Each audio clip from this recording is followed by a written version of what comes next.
Welcome to the Are We Idiots Show, where we question the status quo on society's important issues while mixing in plenty of laughs along the way. Now here are your hosts, Mark Weaver and Rich Kroll.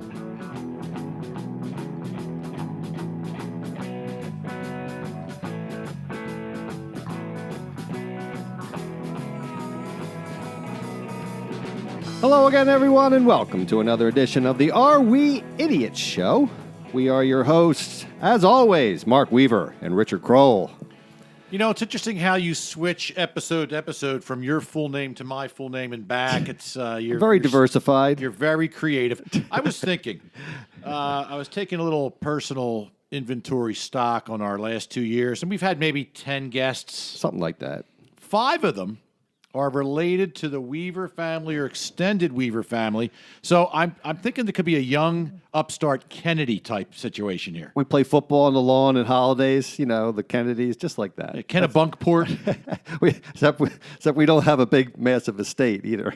And hopefully nobody's driving unsolicited women across bridges. No, and we don't drink. Chappaquiddick. We don't drink as much as them either. No, you don't. And we don't fool around on our wives. There's a lot of differences, actually. Come to think of it, that's a bad analogy. But the power, I see a lot of power coming from this family. By the way, there's lots of patrons related to us too, the Weaver family. Well, some have dropped off too, so let's not get too high on your horse. So we have a great episode, Richie, but we always start with a tip of the day. Do you have a tip of the day for us today? Is it buy Bitcoin to tie into our show today? Well, I'll tell you, depending on the month, I would recommend buying Bitcoin, but I've seen folks become early retired millionaires and also early retired bankrupt, living on the streets.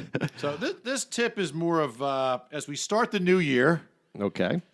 You know, a lot of people are just overwhelmed with clutter in their life. You know, gunking up their life, taking up too much of their personal time and mind share. So, folks, there's a lot of ways to declutter your life. And I'm not talking about hoarders. You see these stories around the country, these old people, and you walk in their house and they have magazines from 1938 and trash from 1975, and they keep everything, they hoard everything. Right. It's a mess, right? That's a mental illness, actually. That's actually mental illness. But even in our little modest 3-story townhome, Chateau de Kroll, we took out a Barca lounger.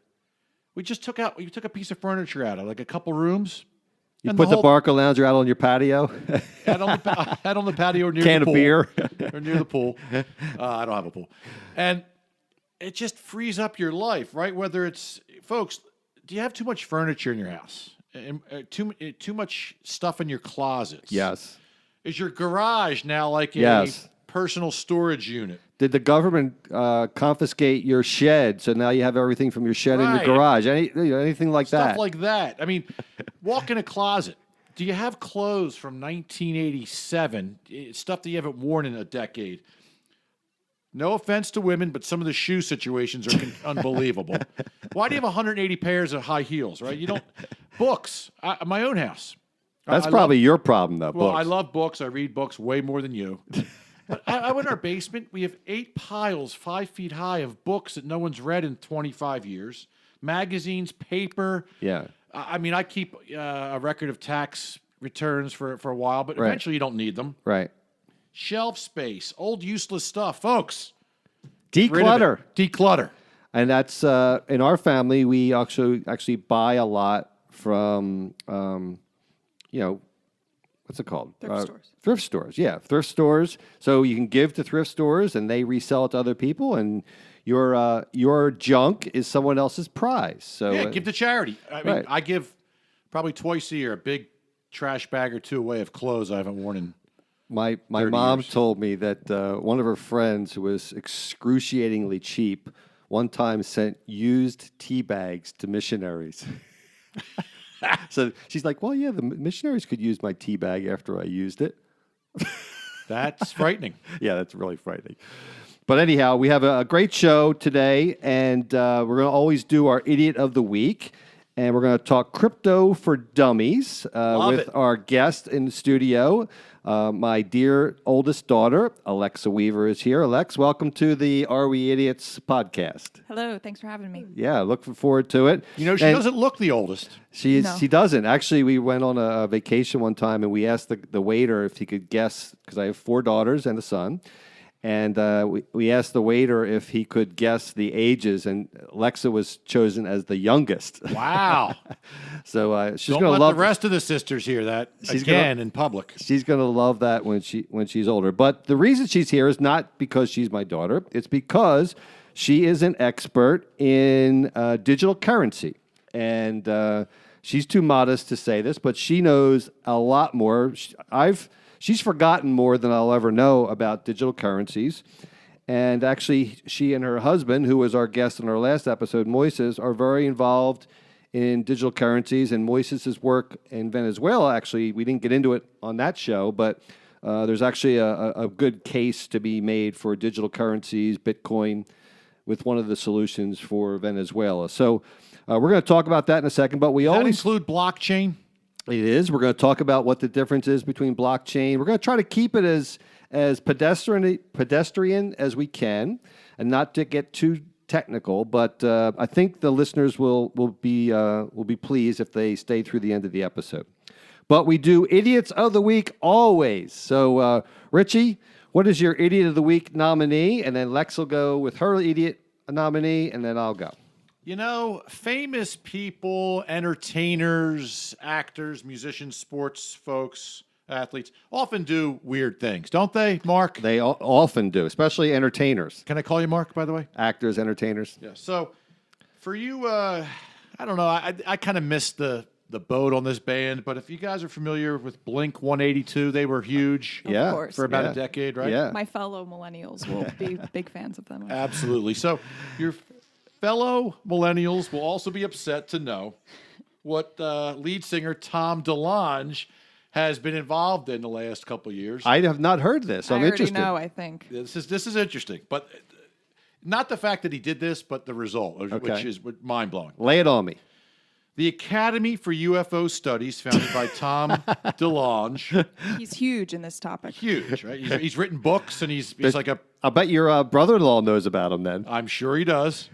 The former Blink 182 frontman has reportedly racked up a deficit of over $37 million pursuing this endeavor. The To the Stars Academy of Arts and Sciences aims to make transformative discoveries that will revolutionize the human experience. DeLonge, if am I pronouncing that right? I actually don't know how to Okay, it's pronounce it. either. DELONGE, DeLonge. That's close enough. Sounds right.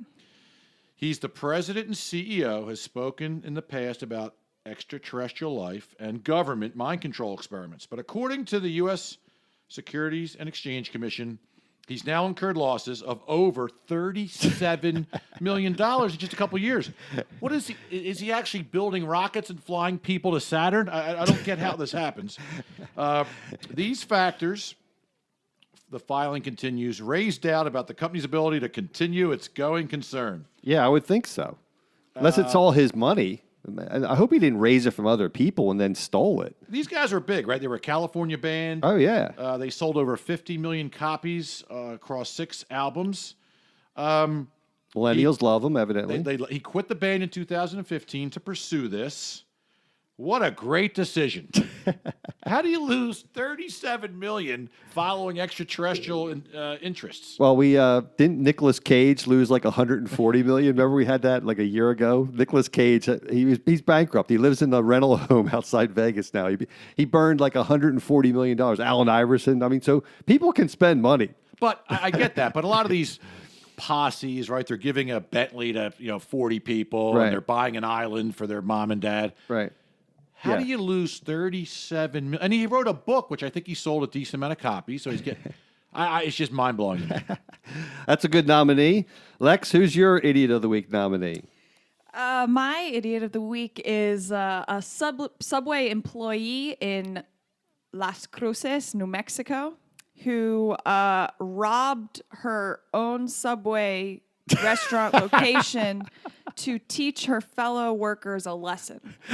She showed them. Yeah, she she wanted to prove to her fellow employees what could happen late night in that part of town where the subway was located, and ended up committing a felony with her partner to prove this point. So I don't think her point was very. How did they catch her? Did she come in with a mask on, or what? Yeah, okay. they walked into the restaurant and they started verbally assaulting and They recognized her voice, probably. yeah, one of the employees ran to get help, and so the police were called.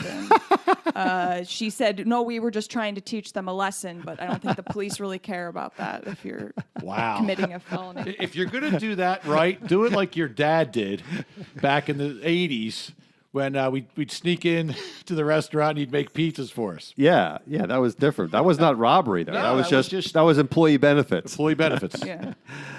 That was a good one, Lex. All right, so Richie, I have one here.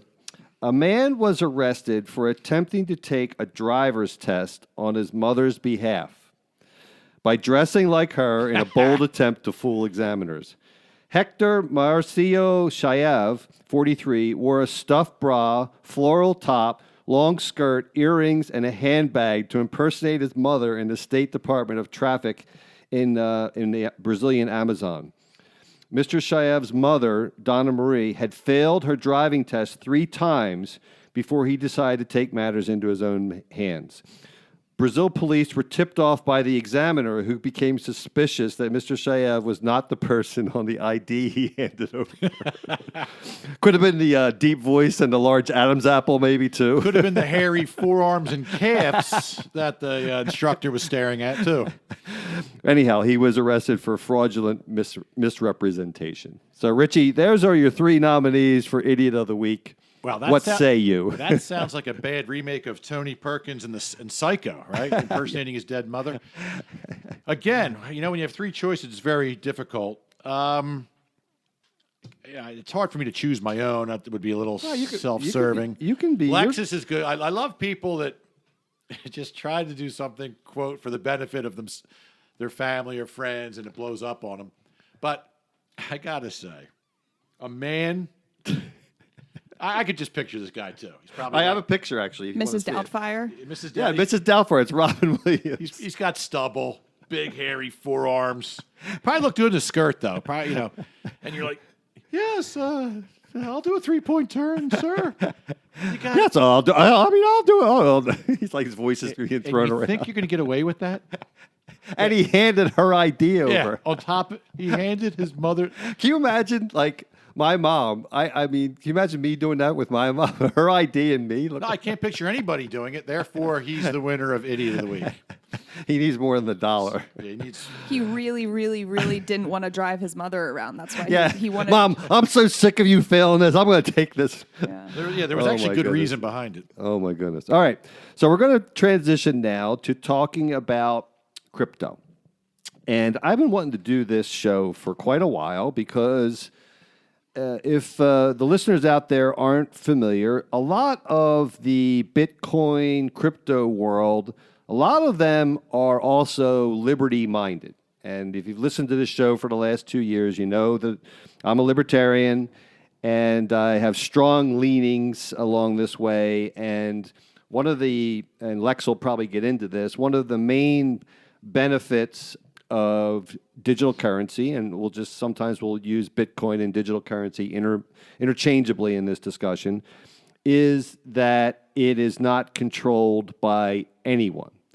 And so let's start with Lex introducing herself. And Lex, why don't you give the listeners some background on how you became interested in digital currency, and then we'll turn the conversation to blockchain and then Bitcoin later on.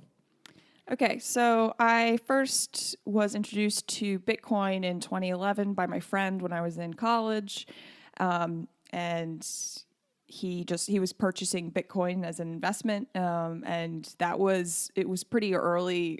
2011 was really early. Bitcoin was only released the blockchain was live in January of 2009. Just for curiosity's sake, what was Bitcoin at that? Do you remember what it was at that time? I don't know what the It's price. probably under $100. Don't you think? Yeah, no, it was probably under $10. Oh, wow. I in 2011, yeah. Okay. And what drew you to it when he was telling you about it? Well, at first, the thing about Bitcoin specifically is that there's a lot of layers to it, and you kind of keep understanding it better as you go along. So even still today,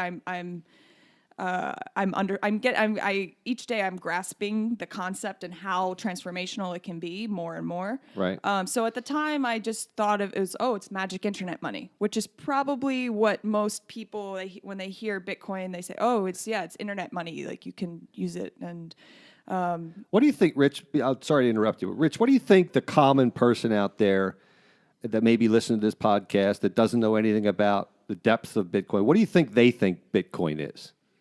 I think the average human / knucklehead thinks that, like Lex just said, it's this magic internet Money. and it's like monopoly money.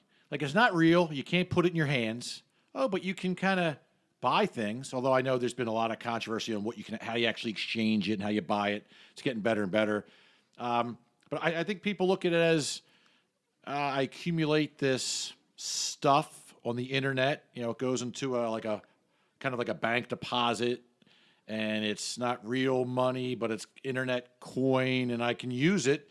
I know early on, a lot of it was used for I'll call nefarious purposes, Like cash. a lot of there was drug deals and things you could do with it. It was early, Right. It's been early adopted by criminal minds, but Right. I think it's got this weird and if you actually stop and ask somebody, they can't explain it at all. Which we're hoping to do on the show today. So, But also, I mean, just no one can explain it. But can anyone explain how their iPhone works or how the internet works in general? You don't have to. That's the thing. Like when it's a new technology, everyone wants to know how it works, and that's of course like some people do need to know how Right, it works right. and the ins and outs of it. But which I think we're going to get to later for mass adoption.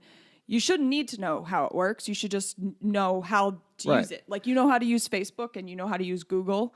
You don't know how HTTPS works or Right. what that even is or how the internet is I architected. still don't know how a radio station or a TV station could come across the airwaves for Yeah. 50 years. I mean, when video content comes across the airwaves, doesn't that drive you? It makes no sense. I don't understand how a plane flies. I'll expand on Lex's point. Even if you understand how something works, sometimes it doesn't make sense. Right. Like why? I can actually explain to you how radio waves or cellular waves or a television transmission happens. Right. I question why does it work? Right. Why would how can something invisible travel over something invisible for the Right. most part? Right. Yeah.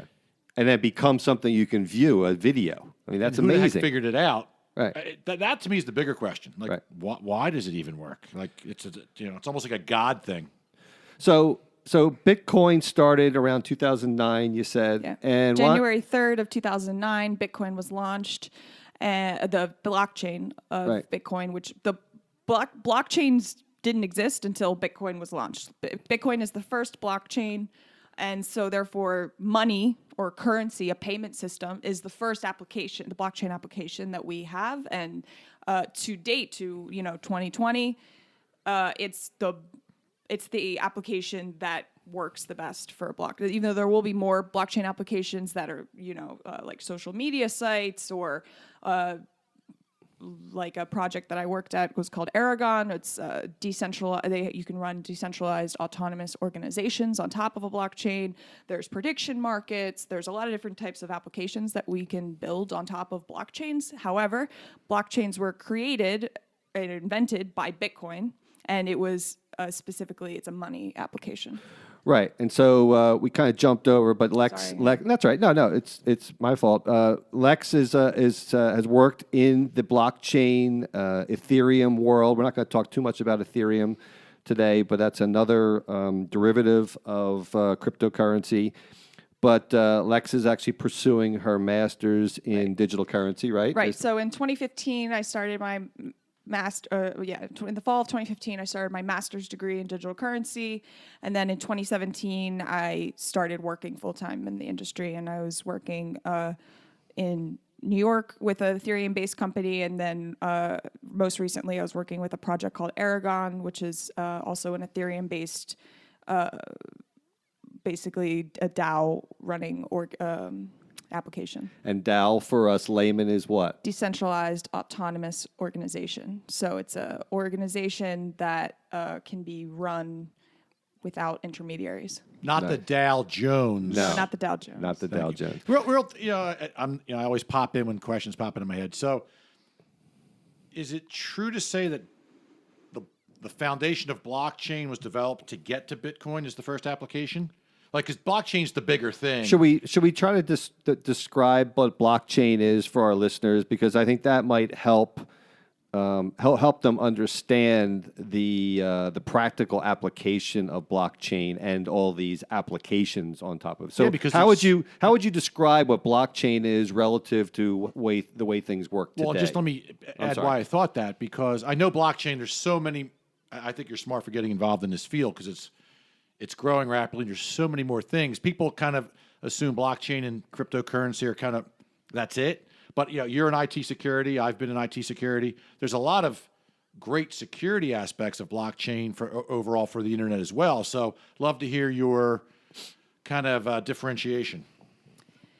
Okay, so in as simple terms as possible, a blockchain is when I'm going to be speaking about blockchains here, and we're talking about Bitcoin and Ethereum, these are decentralized, distributed digital ledgers that are public. Not today. Back in 2016, all blockchains were like that. But today, there's a lot of different types of blockchains, and a lot of things that aren't even blockchains, but people call them blockchains. They're just basically centralized spreadsheets of information that one company owns. So you can have a centralized blockchain, but I don't, and some people do not consider them to be a true blockchain if they're not actually decentralized and distributed networks. So in layman's terms, and if I'm going down the wrong path, correct me. So today, if I happen to have my Google storage that resides on Google server within their network. With a blockchain implementation, I could theoretically have my data on thousands of computers all over the world, and no one would, quote, have that data in one particular location. Is that a layman's way to explain it? Or right. So I think explaining it from the Bitcoin perspective is the most easy to grasp. Okay, go for it. Because so it's just like in Bitcoin context, there are many nodes in a network. So there's a lot of it's kind of, you could always think of it like banks. There's a lot of banks, and they all are checking with each other all of the time to make sure that transactions aren't fraudulent, to make sure that the blockchain is the transactions are getting confirmed and that they're not fraudulent transactions, and making sure things aren't being double spent. And that's the way it works today with the international money system, right? No, I mean, this is for Bitcoin too. Right, this is how the nodes work. So all of us, three of us are running nodes. Each of us have a full copy of the full history of the Bitcoin blockchain locally. And all of us in the network, the Bitcoin network, always are checking with each other to make sure that all of our copies look the same and that nothing fraudulent is happening. And how many nodes are there approximately right now? I mean, idea. There are millions, right? I wouldn't even know. But isn't Bitcoin a finite amount of Bitcoins out there?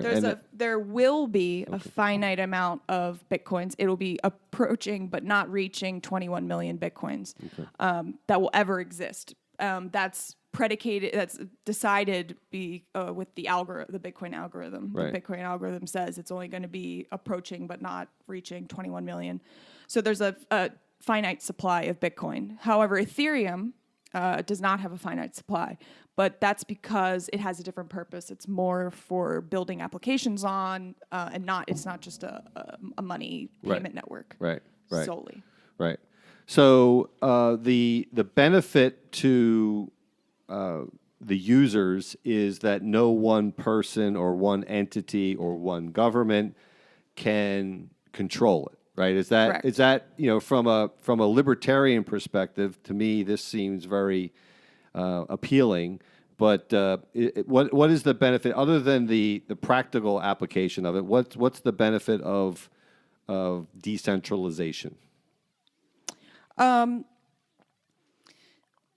The benefits of decentralization is not having center points of failure, and especially in computer science for computer networks, having one central point, like you use the example, the Google servers or AWS, Amazon servers that hold all of this information and lots of which as we know, in today's day and age, data is money. Right.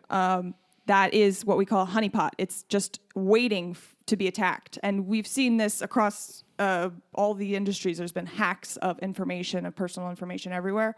When there's this one central location where someone can hack, people will try to hack it. Like, that's just how Right. it is.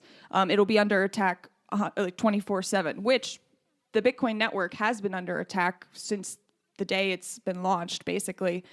But it has not, since it was launched on January 3rd, 2009, it has not had 1 second of downtime. It's been running consistently since then, which is...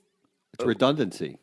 It's all this redundancy because of all these nodes. It resides everywhere. Yeah, it resides everywhere. And the only way to, quote unquote, corrupt or take control of the network is to own or to have control of 51% of all of the nodes on the network, which at this time and place, it would be impossible even for some Department of Defense supercomputer to take over 51% of the Bitcoin network because it's so big and powerful at this time. You know what else is interesting? And I think another layman way that I look at this is we're starting to experience kind of the theory of cryptocurrency by, I don't know about you, but I don't carry that much cash anymore. Right. Right. Everywhere we go, you're just taking the chip on your card. Everything's being replaced now with a chip, Right. and it's cash, Yep. right? I mean, So, explain to the listeners, because I think this is also a fascinating part about cryptocurrency, the difference in excitement versus a monetary system based on actual coins and paper or backed by gold, and all the problems that go away with cryptocurrency, or at least in theory. Right. So, for example, no one can censor your Bitcoin transactions, which this has happened with Visa and MasterCard in the past and in certain... I'm thinking of one scenario a couple years ago where Visa and MasterCard were blocking donations to Wikimedia, the nonprofit foundation, or to Julian Assange or something like this. Right. Any type of... or even if you're using some type of... what do they call them? Host sites or something online. Major credit cards and banks will block transactions for things that they don't like, basically. Like Patreon actually had a problem with, they didn't like the certain content providers, and they were blocking their Visa and MasterCard just because they didn't like the speech that they had. Right. And I mean, and that this sounds trivial in the United States, but if you think about the context of China or something, this is huge, or anywhere. But Americans in general are less concerned about the censorship resistant nature of things. But yeah, as we enter a cashless society, these types of problems of censoring transactions or even just having access to your money. In South America, for example, like on any given Friday, the banks, there's lines out on the streets to get your money out before the weekend because the banks are closed in the weekend. I guess this is something you guys did in back in the day here in the United States as well. Yeah, you had to make an appointment to go. Basically, you had to go to the bank before there was ATMs. You have to plan how much you're going to spend over the weekend and then Right. get that out. Like, that's something I've never had to do, nor would I want to do. That's what our parents all did. Yeah. Yeah, weekly withdrawals. Yeah. So you don't have to ask people. You don't have to have it approved. There's no bank holidays in Bitcoin. It's like I said, it's been running for over 10 years now without a single second of downtime. The Fed can't inflate away your money. There will only be 21 million Bitcoin. There cannot be any more. No one can change it. Trump cannot tweet at Janet Yellen asking for interest rates to be raised, which is something he did in December just this month. And You for saw. Jerome Powell too. Yeah. Yeah. Oh yeah, but I mean, all around the world, the central banks have been printing money for the last 10 years. There's negative interest rates everywhere. I mean, they've manipulated money, and the only way we're ever even going to approach getting out of quote debt is if they inflate away the debt. And so again, that's why governments are terrified of Bitcoin and other currencies, because they won't be able to control it. It's a form of the Federal Reserve and central banks general is a form of control that's why they're petrified with this. Right. And actually, that's why Bitcoin was launched. So Bitcoin was launched, as I mentioned, January 3rd, 2009, and the first block of the Bitcoin blockchain, embedded in the first block, it is the headline from the London Times on that day, which said, from the Times, the Chancellor is on the brink of the second bailout for banks. That's literally the first thing in the Bitcoin blockchain, and that was both. It was put there both as a timestamp to show like this is the day and this is the news of the day. This is And when like a we're mission launching statement, it, too. and also like this is why. Yeah.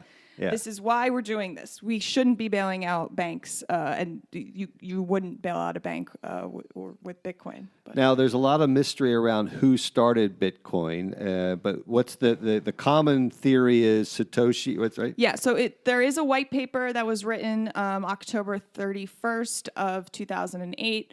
Was released to a private mailing list for cypherpunks, which is a group of computer scientists who were actively working on building digital cash alternatives in the 90s mostly.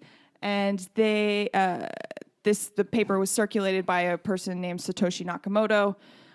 General consensus is that it was a couple people who worked on it, and that was just a pseudonym they put on. Right. Because no one wanted to be Targeted. because Yeah. the two previous biggest digital currency tests that were run in the 90s, basically, they were the owners were, or the people who launched the code were prosecuted by the U.S. government in some cases. Really? Yeah. I didn't know that. Yeah. They were U.S. citizens? Yes. What's his name? Al Gore. No. He started it. Okay, so let's move on to more current day with Bitcoin. So Bitcoin, for most of our listeners, it probably came on their radar about 2 years ago or maybe it was 3 years ago. I don't know exactly, but it started to become in the common vernacular, and it really spiked up from a couple $100 to almost 20,000 Yeah. in the period of a couple of years. Right.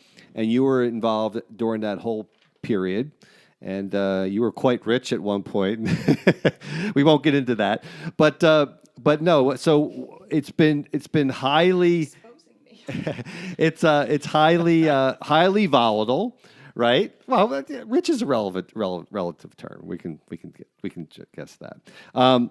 So it's a highly volatile thing. So what is it that people should know about its volatility? So Bitcoin is volatile, but the trend is steadily upwards. Yes, in the day to day, and even in week to week, it's very volatile. But over time, the trend is upward. Over the last 11 years that it's been in existence, the trend is upward. But yeah, it's not a U.S. dollar type of stable. But it's more stable than, for example, the Venezuelan bolivar, which you just talked about in your last episode. Right.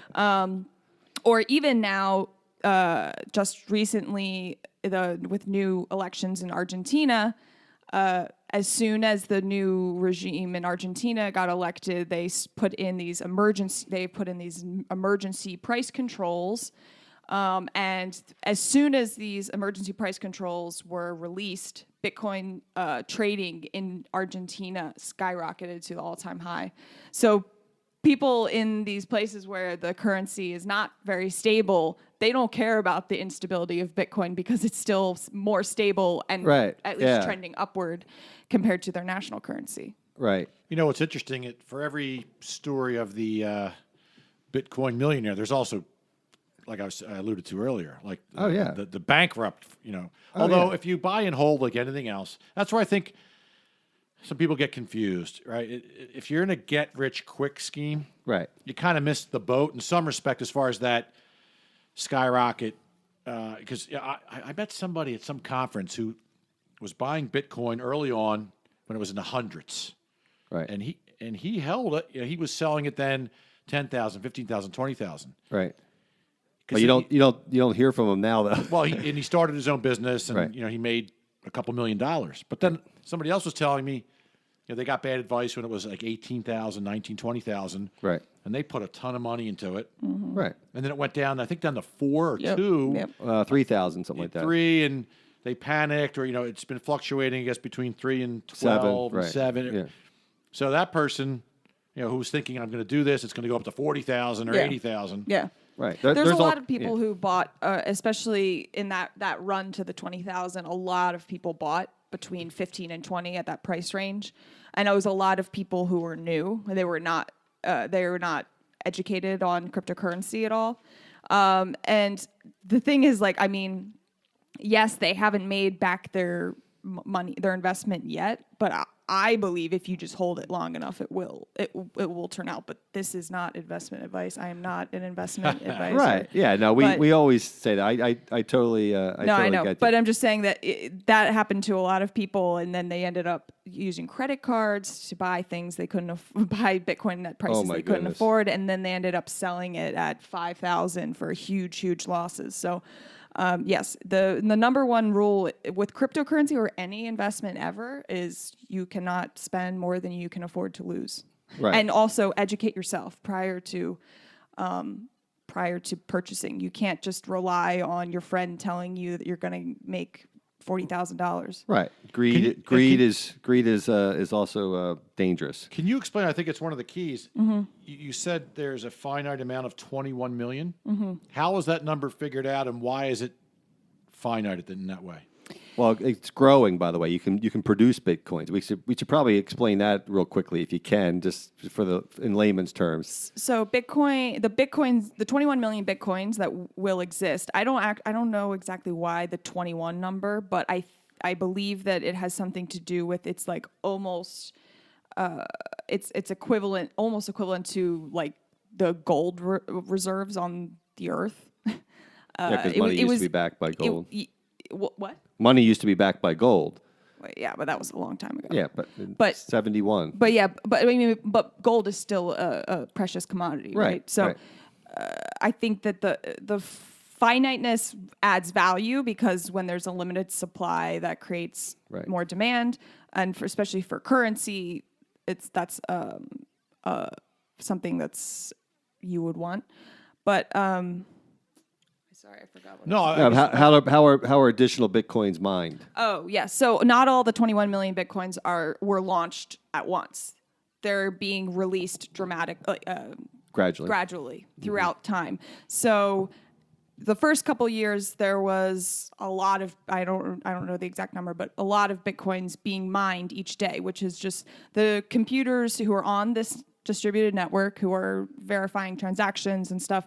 They're doing what we call mining, which is basically just a computer guessing at a lot of numbers to prove that they've done work, that they're putting in work to the system, and that they get a reward for putting in work to the system, verifying transactions and guessing these numbers. So when you do work on the Bitcoin network, your computer does, you receive Bitcoin as a reward for helping the network. And at first, when you were mining, you would get 10,000 Bitcoin. Now, today, you get a fourth of a Bitcoin or something for mining because the rewards keep going down as the supply is reaching almost its maximum, which is the 21. And at one point, there was a tipping point where it actually took more electricity than the value of the Bitcoin, right? It wasn't, or it was close or something like that. Where it wasn't that advantageous, depending on how much electric costs. Yeah, that's very, very dependent on electric costs, which is totally, I don't know, depends on where you're living. So what are the most common purchases with Bitcoin, and what can't you purchase, right? I mean, I can't walk in and pull up my smartphone and buy a car, right? I mean, so, Right. or, Well, some places you probably So a can. lot of the original Bitcoiners who, as my dad mentioned, a lot of them were ideologically motivated from the beginning to have this money separate from the state. A lot of those type of Bitcoiners are just what we call hodling, which is holding the Bitcoin and waiting, because they believe that in the future it'll be worth a lot more. And as far as like day-to-day transactions, there's like Overstock.com. They've been accepting Bitcoin for many, many years. Or there's a couple of websites where you can buy like you can buy Amazon gift card with Bitcoin, and then you can use that Amazon gift card. So it's like not really using Bitcoin on Amazon, but it's almost kind of using Bitcoin on Amazon. Or you can do that with a lot of different gift cards. And there's a few airlines worldwide that will accept Bitcoin for flights. And then there's more of a growing market of crypto specific services where they help you, like they're the liaison between you buying something, and they'll take your Bitcoin and then they'll pay it in dollars, because they're basically trying to hedge and save Bitcoin. Yeah, you'll actually see on Craigslist every once in a while, you'll see people selling cars. They'll say they'll accept Bitcoin. Yeah. I mean, it does. It's not prevalent, but there's definitely lots of places where Bitcoin's accepted. We have a few minutes left, Lex. I'd be curious what you think about what are the risks to adoption that you see. I mean, government comes to mind, but if you believe so strongly in Bitcoin that this is the future, decades down the road, what are going to be the barriers to this, being mainstreamed? Right. So the barriers that we're seeing right now are just like, it's not easy to use. And this is similar to the internet in the early 90s. It was not easy to use, and you're trying to explain it to people, and they're like, what are you talking about? It sounds like witchcraft or something. And and the applications are not intuitive necessarily for non-programmers. It's a very heavy industry. The industry is heavy with computer science people, not heavy with regular users. The other problem, besides just having applications that are user-friendly and making all the technology user-friendly, is the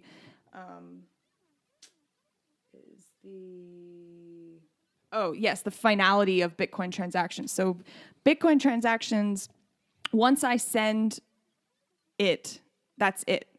There's no way to undo a transaction. You can't call customer service to help you undo it. Say I made a mistake. no refund. Yeah, and the Bitcoin addresses are these 24-digit numeric and alphanumeric Right. codes, basically.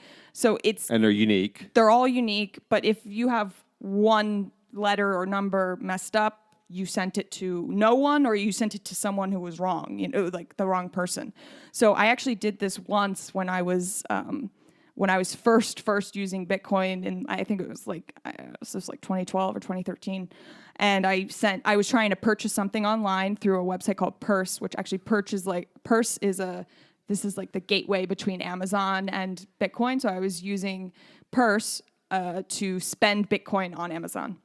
And I purchased posters or something that was not worth it at all to spend my Bitcoin on. But I sent a $40 transaction to a wrong address.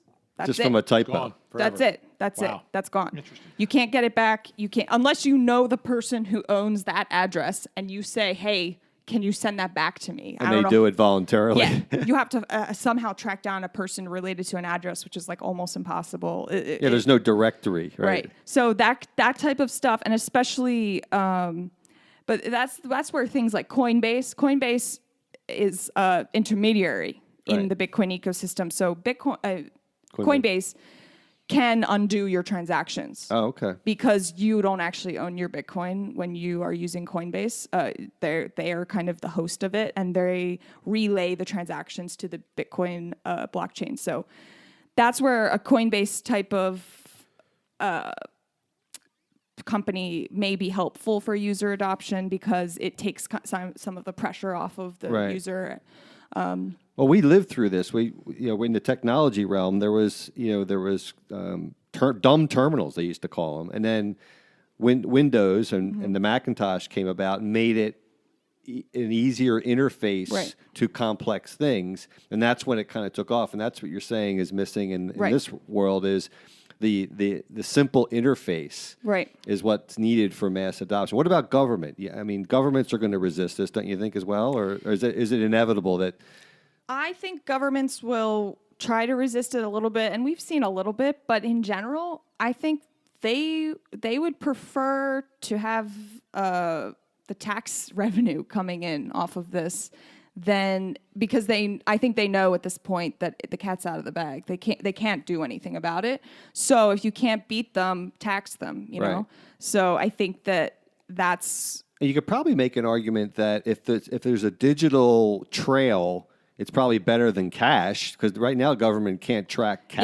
Yes. No, yeah. And that's another misconception about Bitcoin specifically. Now, like I'm saying, there's a lot of different blockchains now that have a lot of different features, but specifically Bitcoin, the transactions are pseudo-anonymous. They're not secret. You can see all of the transactions. So for example, if I have a Bitcoin coin, I can go back and trace the whole life of that Bitcoin coin, like when it was mined and all the addresses that it went to before it got to me. Oh, really? However, That's cool. yeah, and there's a lot of companies now sprouting out with these blockchain analytics, which is this like basically tracking coins and stuff.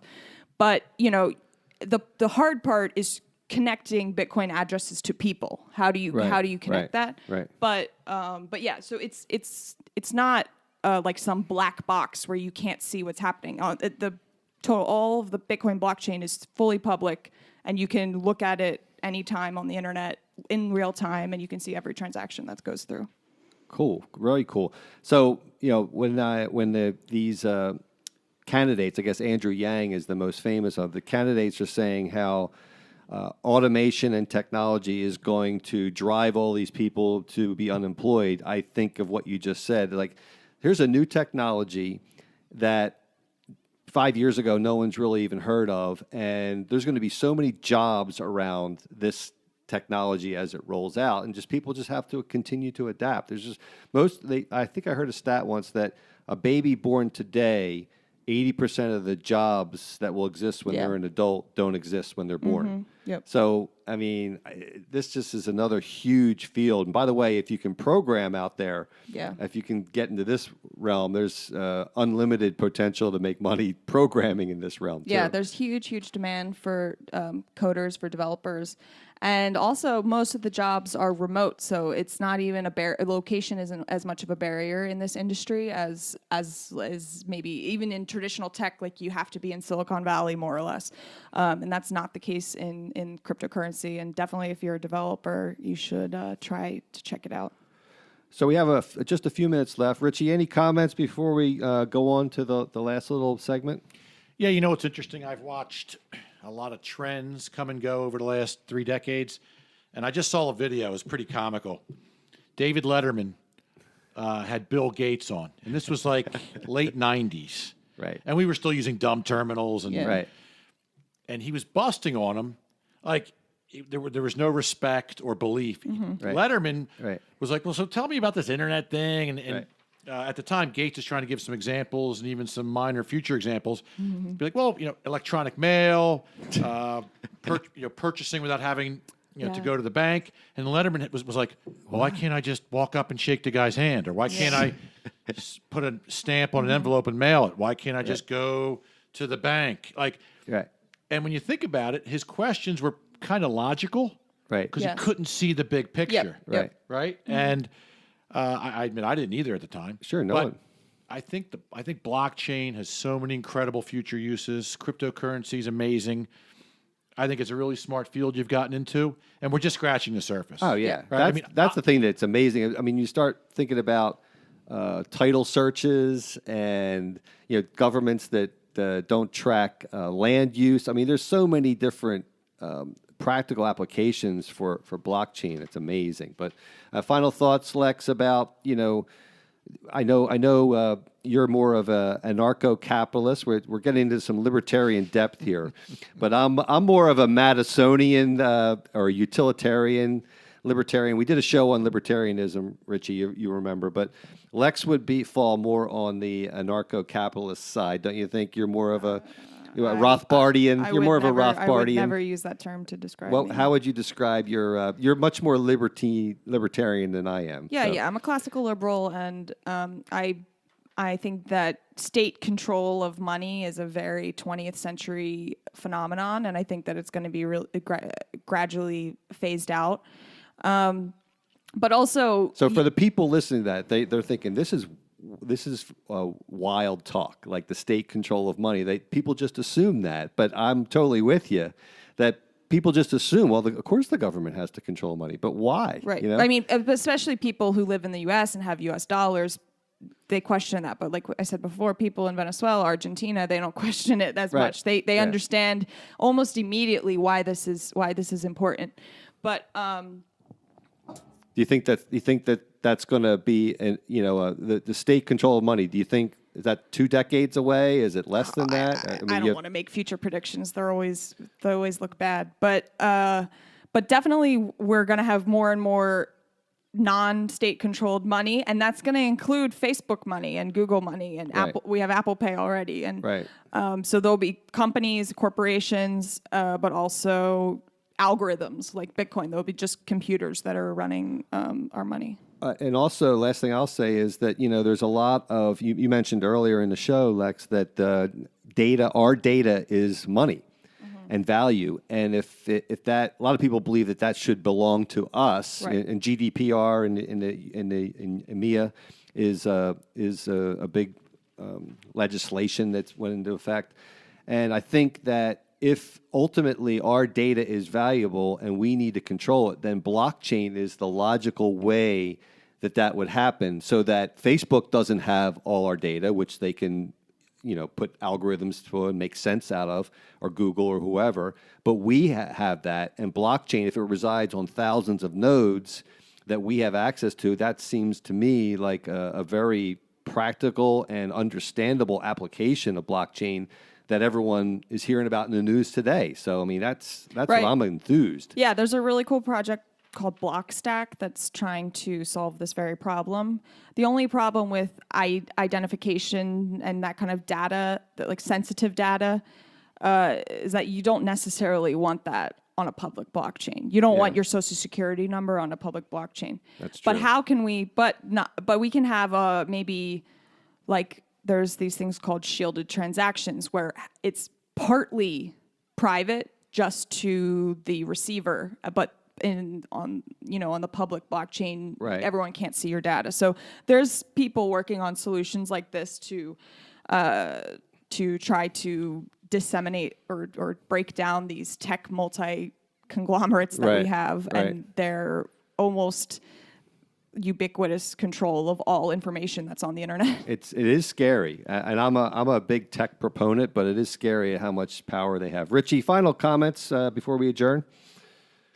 The Weaver family and extended family is just gaining more and more power, and more and more. They're educating me every week. We've had our last 2 guests were excellent. I've learned a lot, and hey, folks, start to learn and research blockchain, cryptocurrency, Bitcoin, because it's coming bigger and bigger and bigger, and the more you know about it, it's going to help your life. Well, I appreciate you being here, Lex, and teaching us a little bit about a very fascinating subject that it's all going to be part of our lives if we live long enough, Richie. we may not see it. But anyhow, thanks for coming in, Lex, and make sure we all listen. Make sure everyone listens next episode when we talk about the Electoral College, Rich. Oh, that'll be a snooze fest. It's going to be a big part of our discussion as we lead up to the 2020 presidential election. So we're going to go into why the Electoral College came into being and why it's probably going to be here for a while, because it takes a 2/3 vote to overturn it. But anyhow, as always, please remember, if what you see or hear sounds idiotic, then we're just the guys to help you sort it out. See y'all next episode. Take care. Thank you for listening. Please download, subscribe, share, and review on Apple Podcasts, Spotify, Stitcher, Google Play, and also our website.